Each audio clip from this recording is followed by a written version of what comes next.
Hey guys, what's going on? It's Donnie, and it is week 3 with the OTK. Today's topic is going to be drag tips and tricks, so I'm pretty excited about it. I know I've got a lot of great input, and I know the other guys have a lot of awesome ideas as well. So to get started, a little bit of a background on myself. I started performing about 5 to 6 years ago with a drag troupe called the Cleveland Kings and Girls. Since then, I am still with that drag troupe, and it's like family. It's cool. Like any brothers and sisters, we have our fights and stuff, but it's a good time. We're always there for each other, so that's amazing. I've also started a production company with Miss Red. It's called Wasted Productions. We're actually having a show this coming Sunday, and that's actually a benefit for the LGBT Center of Cleveland. So if you're not doing anything, come out to bounce. I had to plug myself a little bit there since. It's just a great cause, and I know Ricky's going to be there, so it'll be a good time. But to start off, let's talk about binding.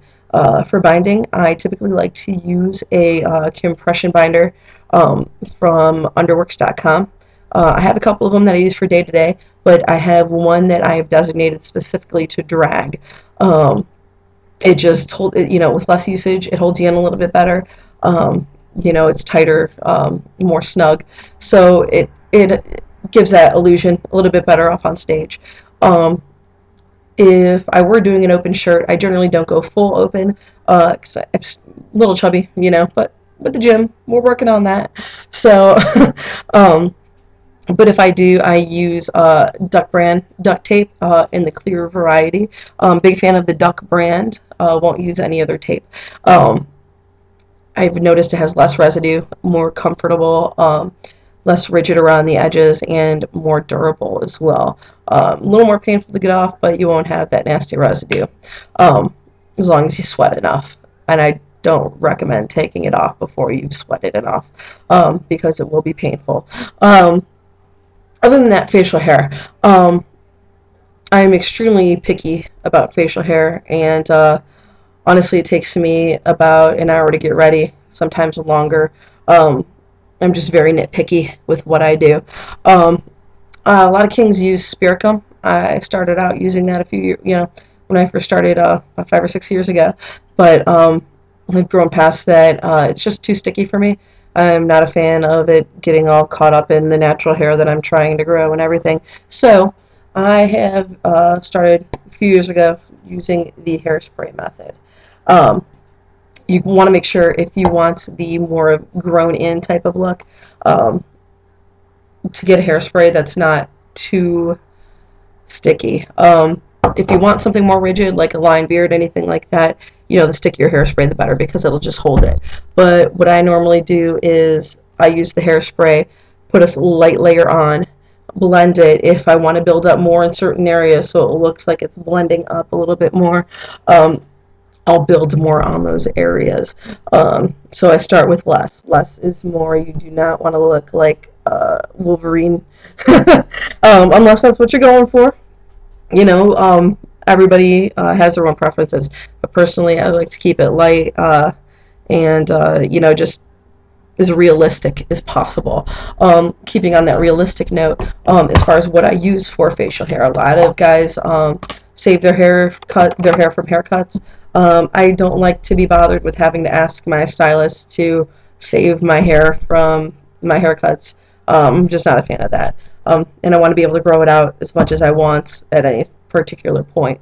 So I found that wig hair, actually cheap $10 Walgreens weaves will do the trick.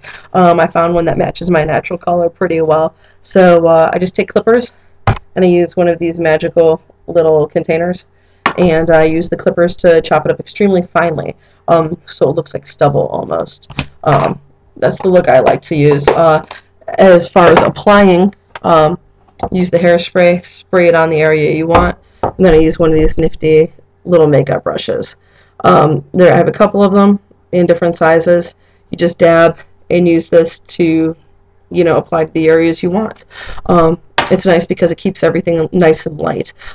As far as cleaning up, making sure your lines are straight, it doesn't look like you have anything growing out of your ears. We're not old men here. So I use one of these little guys. You can find them in the beauty aisle or in a male grooming kit, any of that nature. And it's real nice. if you can't find one of these, an old toothbrush will do the trick too. It's just a little bit thick, so it's hard to get that spot in between your ear and the hairline. As far as everything else goes, I tend to wear a lot of makeup while I'm on stage. I think it's important. I don't want to go out there and look shiny, look like I just, basically walked off the streets. So I love CoverGirl. Donnie Waste promotes CoverGirl. This is kind of a hard concealer, just to cover up, blemishes, that type of thing. And then I use this loose powder over it, just to kind of smooth it out and blend it and make sure everything's nice. Transparent is the best you could do because it's the most natural, or just find something that matches your skin tone. You don't want it to look completely different than you, though. I always carry around black nail polish. If you've seen me perform, you know I need it. Tide to Go pen. If you're rocking whites, it's necessary. Carry a lot of different eyeshadows. This one is like glitter and a black glitter, silver and a black glitter. This is just straight black shadow. Eyeliner, highly important to me. Standard for me right here. This is my favorite eyeliner in the world. I highly recommend it. It smudges beautifully. Another red eyeshadow. I have a ton of them I can show you. Different color eyeliner pencils, that whole type of deal. And I am a huge fan of glitter. This is some of my glitter. Mega Sparkle. Honestly, I get the cheap stuff because in a drag room it's really easy to get all your stuff confused with everybody else's. So the more you can keep, here's another one, liquid eyeliner, white. The more, cost you can keep down, especially at the rate, if you go through it a lot, you don't want to spend a ton of money on it. We don't need to be buying MAC. It's just not a necessity. As far as clothing goes, I generally like to dress it up a little bit more. I don't feel like I need to be going out on stage in a hoodie and, a t-shirt and jeans. And if I'm rocking jeans, they better look nice, you know what I mean? I have started stoning quite a bit of my wardrobe.